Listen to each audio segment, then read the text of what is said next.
Alright, so now that we've kind of refreshed on what proportional and non-proportional are, we're going to have some different terms for that this year as we get closer to algebra, and we're going to start talking it in direct variation. So direct variation, what that means is the relationship is proportional. So anything that was true for a proportional relationship is also going to be true for direct variation. So the graph is still going to go through the origin. We're still going to have that constant variation. It's still going to look multiplicative if we're taking it way back to what we learned and talked about a couple years ago. So everything that's true for proportional is also true for direct variation. Couple things that we want to talk about that are slightly different but not really too different. First thing is the constant of variation. You might remember this as the constant of proportionality. We're going to find this by doing y over x, and that's going to give us our k, and k cannot equal 0. So there's certain numbers that we can't use for this. What I'm going to do is I'm going to hop down to this table and kind of show you what that's going to look like and how we're going to find it. When I think of the constant of variation, I like to think we're looking inside the table.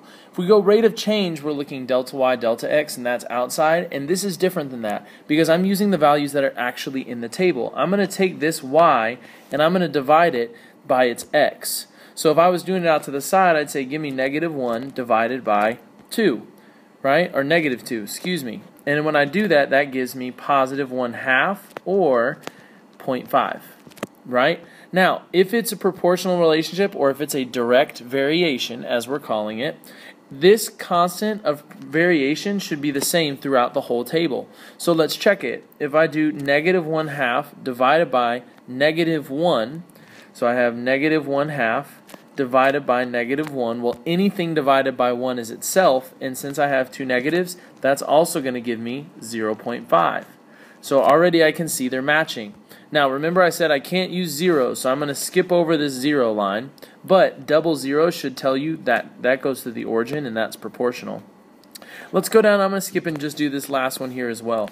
So I have y, my number 1, divided by x, so 1 divided by 2 is also going to get me 0.5. So what we should be able to see here is that all of these numbers are the same. Since that constant exists, that's why this is a direct variation, right? Or a proportional, as we used to call it, relationship. Now, once I have that number, I can do something else with that. I can look at writing my equation. So since I know that this is a proportional relationship, I can use that k, and what I found here, this 0.5, I'm going to put in for my coefficient. So I can write the equation of y equals 0.5x, or if I wanted to keep it as a fraction, I could write 1/2 x. And so that's what we're looking at there. So everything that's true for our proportional relationships is still true for direct variations. We just kind of have a new name for some things. And that's really it. So a big thing we want to make sure that we know you can do is if you have the table, you can use that k and you can use that information to find your coefficient and then write your equation.